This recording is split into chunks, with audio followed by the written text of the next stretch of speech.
જય ભીમ, જય સંવિધાન। બે દિવસથી મિત્રો આપણે વિશ્વંભરી ધામના મહંત એવા પોતાની જાતને મહાપાત્ર ગણાવતા મહાઠગ વિઠ્ઠલ કાકડિયાના વિડીયો બે આપણે વાયરલ કર્યા અને જે રેકોર્ડિંગની અંદર એની જે લોકોને પરિચય થયા હતા, જે લોકોની ઠગાઈ થઈ હતી, એને જે વાત કરવાની હતી કરી, બાકી થોડું ઘણું આપણે બોલ્યા। પણ વાત કરવાની છે, મેં કાલે એક પોસ્ટર મૂક્યું હતું કે વિઠ્ઠલ કાકડિયાએ તો માતાજીનું પણ ચારિત્રહીન ચિતરી દીધા।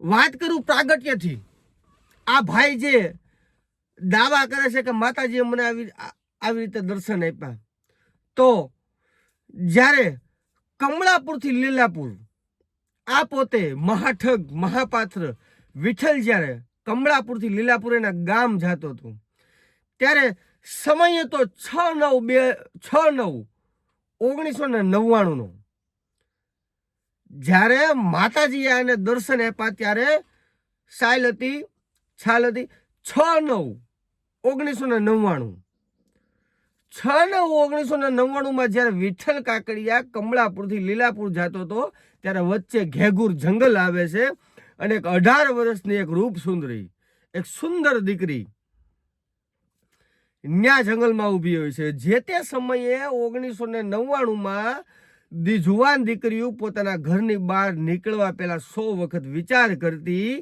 એ સમયે 1999 આ 18 વર્ષની દીકરી, એટલે કે ભાઈ એવું કહે છે, આ વિઠ્ઠલ કાકડિયા એવું કહે છે, એના પુસ્તકોમાં એવું કહે છે કે 18 વર્ષની આ દીકરી જંગલમાં એકલી ઊભી હતી અને એણે મને એવું કીધું કે તમે આગળ સુધી જાતા હોય તો મારું ઘર આગળ જ છે, મને લેતા જાઓ।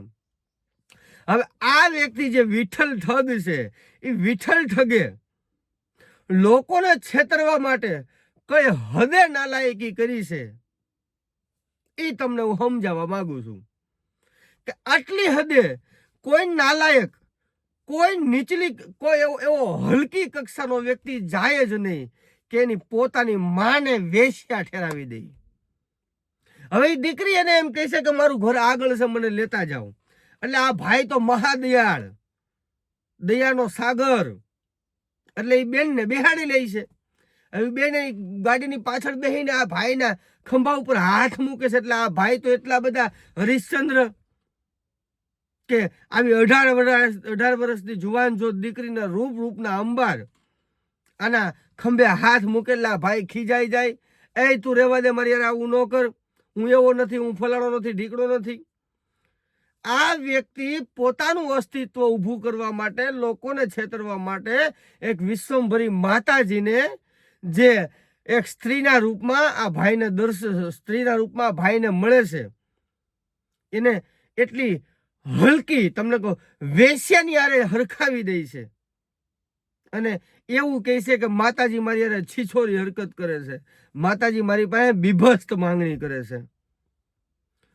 તો ઇતિહાસની અંદર કોઈ પણ એવી કાલ્પનિક કથા નથી કે કોઈ માતાજીએ કોઈ પોતાની માં એના દીકરા પાસે એવી બીભત્સ માંગણી કરે કે તું મારી યાર શરીર સંબંધ બાદ હું તને કરોડો લાખો રૂપિયા દેવા તૈયાર છું, હું તારા જે કોઈ દાગીના જોતા હોય એ પણ હું તને દેવા તૈયાર છું, પણ તું મને ગમે છો, મારે તારી યાર શારીરિક સંબંધ બાંધવો છે। મિત્રો, આ લોકોની માનસિકતા એટલી હલકી થઈ ગઈ છે કે કઈ જગ્યાએ કઈ વાત મૂકે છે, લોકોને છેતરવા માટે કેવા કેવા નુસ્ખા અપનાવે છે। તમે વિચાર તો કરો, તમે કોઈ પણ એવો એક તો દાખલો બતાવો કે પોતાની માએ દીકરા પાસે એવી માંગણી કરી અને એ પાછા એક માતાજી, મારી 16 કસોટી કરવામાં આવે છે, 17 કસોટી મારી વિશ્વંભરી માતા મારી આવી કસોટી કરે છે। ભાઈ, માતાજી કોઈ એવી નાલાયક તારી જેટલી હોતી જ નથી કે શારીરિક સંબંધ બાંધવાનું, કે હા આપણે ઘણી દંતકથાઓ વાંચી છે, ઘણું કાલ્પનિક કથાઓ, ઘણી કાલ્પનિક પાત્રો ટીવી સિરિયલની અંદર આપણે જોયા છે કે કોઈ માતાજી ભગવાન એના ભગત, એના શિષ્ય ની એવી કસોટી, એવી અઘરી કસોટી કરતા હોય છે, પણ આવી કોઈ શારીરિક સંબંધ બાંધવાની કસોટી કોઈ માતાજી કરે એવું અમે આજે ન માની લઈને કાલે ન માની લઈએ. માત્ર ને માત્ર એનું અસ્તિત્વ અને લોકો સમક્ષ એવી વાત એ વ્યક્તિ મૂકવા માંગે છે કે હું હરિશ્ચંદ્રનો દીકરો છું અને હું આવો નથી. આવી રૂપ સુંદરી મારી સામે આવી ગઈ છતાં મેં એની ઉપર નજર બગાડી નથી. એક સ્ટેજ ઊભું કરવા માટે આ વ્યક્તિ આવા કાવતરા કરે છે.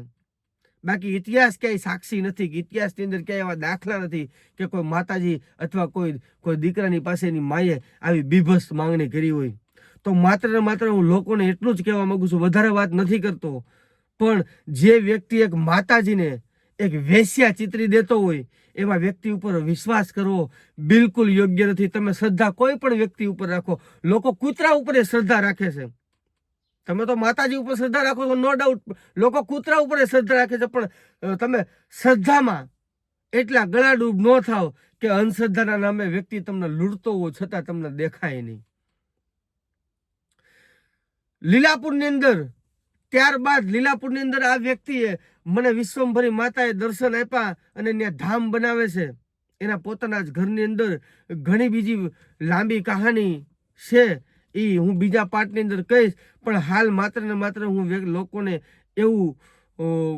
લોકોની સમક્ષ એવી વાત મૂકવા આવ્યો હતો કે તમે લોકો આવા જે વ્યક્તિ તમને શ્રદ્ધાના નામે અંધશ્રદ્ધાની અંદર એટલા બધા ડૂબાડી દે છે, તમે એના કહેવામાં ન આવો.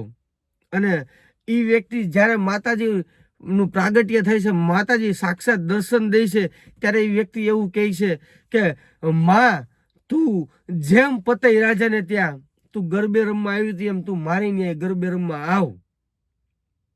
તો પતઈ રાજા ની પાવાગઢ, પતઈ રાજા પાવાગઢના, તો પાવાગઢ જેમ તું ગરબે રમવા આવી એમ મારી ન્યા ગરબે રમવા આવ.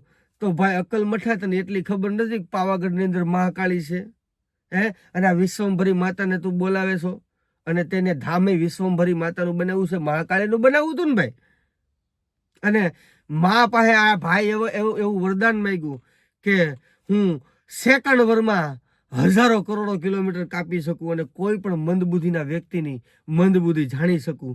તો માત્ર ને માત્ર આ વિઠ્ઠલ ઠગ મારે તને એટલું જ પૂછવું છે કે એટલું જ કહેવું છે કે 2 દિવસ પહેલા જ્યારે બિલ ગેટ્સ દ્વારા કેમિકલનો ઉપયોગ કરી આપણા દેશની અંદર વરસાદ વરસાવવામાં આવ્યો અને વાવાઝોડું આપણા દેશની અંદર મોકલ્યું, તો આવું કેમ બન્યું? તને જો ખબર જ હોય તું એવા દાવા કરતો હોય કે હું આ સૃષ્ટિની અંદર હું થાય છે એ જાણું છું, તો તારે આ ભારત સરકારને એલર્ટ કરવાની ભાઈ જરૂર નહોતી. ઈ કેમિકલથી સોશિયલ મીડિયાના માધ્યમથી ઘણા એવા વિડીયો આવ્યા છે. ઈ કેમિકલથી આપણા દેશના લોકોને ઘણું નુકસાન થાય એમ છે શારીરિક. તો તારી ફરજનો ભાગ નથી. તું માનવ કલ્યાણ કરવા નીકળો છો તો તારા દેશને એલર્ટ કરવાની જરૂર નથી કે આવું આપણી ઉપર આપત્તિ આવવાની છે. તું કોઈ પણ મંદ બુદ્ધિ જાણી શકે તો બિલ ગેટ્સ હજારો કિલોમીટર દૂર બેઠો આ આપણા દેશ ઉપર કાવતરા કરે છે, તો તારે પલભરની અંદર જાણી અને સરકારને એલર્ટ ન કરી દેવાય ભાઈ? કે પછી તારી દિવ્ય શક્તિથી આ બધું રોકી ન દેવાય?